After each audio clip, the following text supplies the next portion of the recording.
Anak Sar. Nah, mata pelajaran kita pada pagi hari ini adalah Budaya Melayu Riau. Sebelum kita memasuki materi kita pada pagi hari ini, marilah kita berdoa menurut agama dan kepercayaan kita masing-masing. Berdoa dimulai.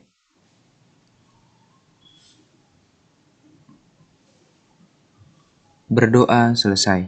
Nah, materi kita pada pagi hari ini tentang Laut Embun. Nah, kenapa dikatakan Laut Embun, anak dasar ya? Sebelum dari situ, sebelum Sungai Kampar dikatakan Kampar, nama aslinya adalah Laut Embun. Hulunya di Bukit Barisan dan hilirnya bermuara di perairan Selat Malaka. Nah, di kawasan Langgam, sungai ini terbagi menjadi dua sungai besar, yaitu Kampar Kiri dan Kampar Kanan. Sementara untuk hulu Kampar Kanan dibangun bendungan air sebagai pembangkit listrik tenaga air untuk wilayah Sumatera Barat dan sebagian wilayah di Riau Daratan. Nah, tepat di daerah bendungan air terdapat kota lama yang diduga sebagai kerajaan Katangka yang membangun Candi Muara Takus. Menurut sejarawan, dari sinilah Dapun Tahyang bergerak menuju Bukit Siguntang untuk membangun benua negara baru yaitu Sriwijaya.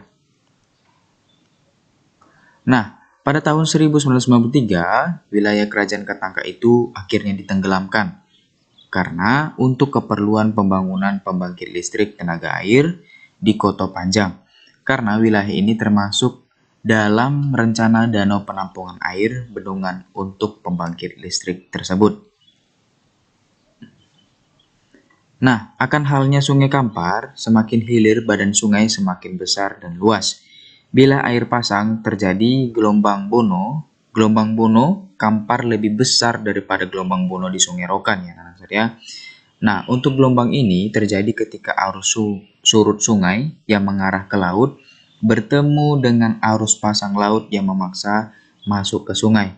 Ditambah lagi dengan Sungai Kampar yang lebih dangkal dari laut, mengakibatkan gelombang yang tercipta semakin tinggi. Bahkan terkadang di gelombang ini, ya Nasaria, gelombang ini membawa serta ikan paus, hiu, lumba, dan makhluk laut lainnya ke dalam sungai karena terseret arus gelombang bono yang begitu besar. Nah, untuk ikan yang hidup di Sungai Kampar sama dengan ikan hidup yang di Sungai Rokan dan Sungai Siak. Bentuk sampan yang digunakan pun juga sama ya, tidak ada perbedaan. Namun, buaya tidak begitu nampak di sepanjang sungai. Mungkin dikarenakan jumlah ikan yang sangat banyak hingga tak perlu bagi buaya naik ke darat untuk mencari mangsa yang lain. Nah, di sini saya akan menampilkan bagaimana gambar dari bendungan PLTA di Koto Panjang. Nah, ini dia anak-anak ya. Di sini yang dikatakan tadi pada tahun 1993,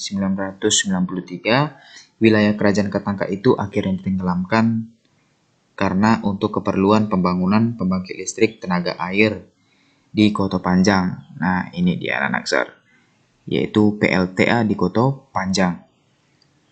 Nah, selanjutnya kita masuk ke Sungai Bono.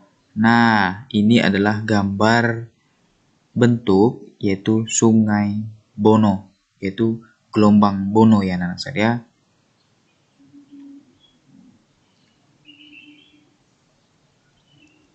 Nah, di Sungai Kampar ini ya, ini dapat kita lihat sebagai tempat wisata juga ya anak saya, karena gelombangnya yang begitu besar sehingga banyak yang turis-turis asing atau ya mungkin olahraga-olahraganya yang seperti surfing ini ya banyak datang ke sana untuk melihat dan menikmati gelombang Bono ya anak saya, dapat kamu lihat. Nah, sekian materi kita pada pagi hari ini anak saya ucapkan terima kasih. Untuk tugas kamu di rumah, silakan kamu catat kembali materi ini ke buku catatan kamu. Tetap selalu jaga kesehatan kamu dan mengikuti protokol yang ada dimanapun kamu mengunjungi tempatnya ya anak saya. Tuhan memberkatimu.